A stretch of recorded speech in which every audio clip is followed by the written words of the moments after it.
and pulled up against the body. Now, a word to you left-handers.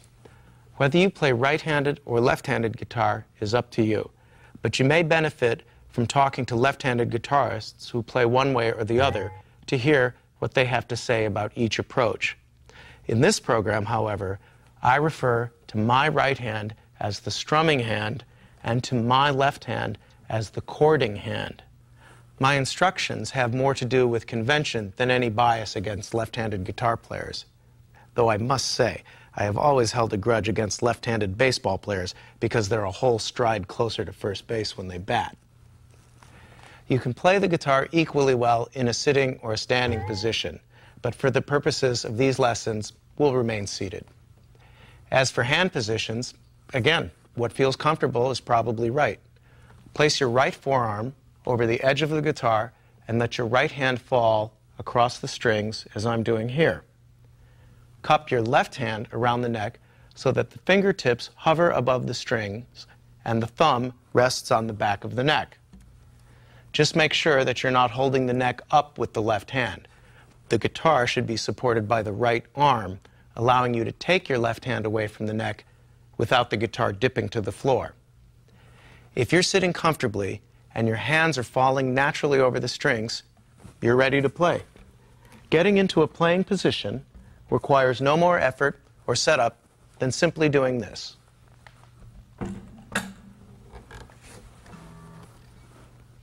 That's all there is to it. Now you're ready to play.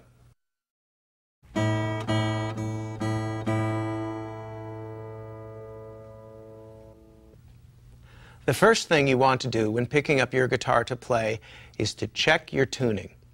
The 6 strings of the guitar are tuned to standard musical pitches that can be found on a piano, electronic keyboard, pitch pipe, or electronic tuner. So that you can play along with this program, tune your guitar to mine. I'll play each open or unfretted string twice and give you enough time to turn the string's tuning key up or down to match your pitch to mine. If you're using an electronic tuner, follow the instructions in the booklet. Using an electronic tuner is a pretty foolproof way to tune, but for now, just tune up to me. If I go too fast, stop the program and go back to the appropriate spot. If you already know how to tune to A440 by using a keyboard or an electronic tuner, you can just skip this section. Ready to tune? Here we go. We'll start with the open low E, the fat 6th string.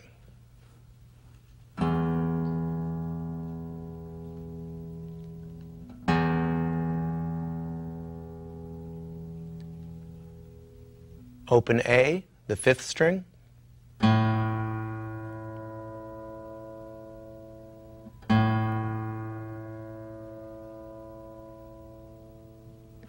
Open D, the 4th string.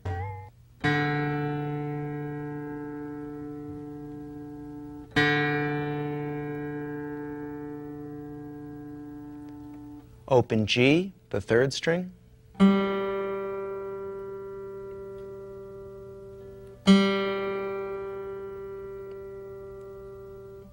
Open B, the 2nd string.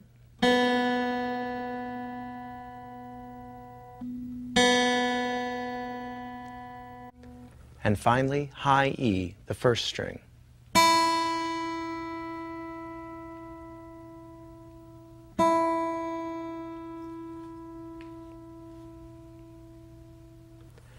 Don't worry if you can't quite hear whether your guitar is perfectly in tune. Tuning is like any other musical skill. The more you do it, the better you become. Your ear will improve along with your ability to twist the tuning keys and quickly make your guitar go into tune. After you adjust the individual strings, check them together by playing a chord which puts the strings into a meaningful musical arrangement. I go into a lot more detail regarding chords in Lesson 5, but for tuning purposes, try playing an E major chord which uses all 6 strings. With your left hand, place your 1st or index finger on the 3rd string, 1st fret. Don't press too hard yet because you still have 2 more fingers to place. Apply just enough pressure to keep the finger in position while we place the others. Now place your 2nd or middle finger on the 5th string, skipping over the 4th string. You now have 2 fingers down with an unfretted string in between. The last step is to place your 3rd or ring finger on the 4th string, 2nd fret, which is the string in between. When you finish, your fingers should look something like this. You can now press down firmly. Note that the knuckles are curved and that only the fingertips are touching the string. All you have to do now is sound that chord, and you do that by strumming the right hand over all 6 strings. Using your right hand fingers or a pick, that's this little triangular device, drag slowly and lightly over all 6 strings. You should be able to hear each individual string clearly. If you suspect that not all of the strings are ringing through, find which string is the culprit by picking each string separately from the fat 6th string to the skinny 1st one. If you hear a buzz or a muffled note, try varying the position of the appropriate left-hand finger until the note rings clearly. If your guitar is in tune and your fingers are placed correctly, you will hear a nice, full-sounding, satisfying E chord. Hey, that doesn't sound right. One of my strings is out of tune. I wonder which one. Well, it's obviously this one, the G string. So I'm going to use my electronic tuner to tell me whether I'm flat or sharp of a G.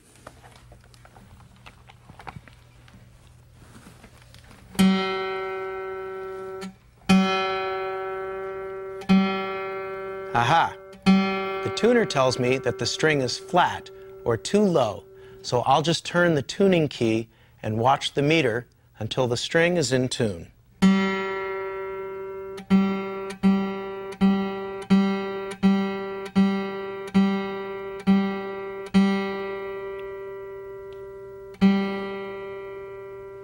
Okay, the meter says the offending string is now in tune.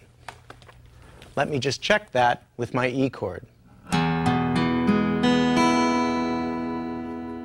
That sounds a lot better, doesn't it? Remember, if something sounds wrong, it probably is. You don't necessarily need to know whether the string is flat or sharp, just that it's not right.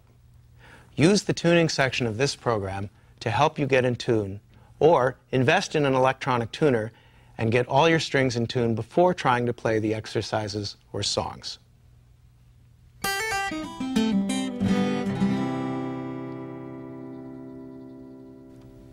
Okay, don't anybody panic. You don't need to read music to play the guitar or to follow along with these lessons. But we can use a couple of shorthand notation tricks that will help you learn the material faster, and we'll look at just a couple of those. And for those of you who were paying attention in your 4th grade piano lessons, we do include standard music notation on screen and in the booklet. The first type of notation we use is a chord diagram. The vertical lines represent the strings of the guitar, and the horizontal lines are the frets. In the E chord we played in Lesson 3, we placed our fingers in between the fret wires on the 1st and 2nd frets. Let's form the E chord again, but this time refer to the chord diagram as we do it.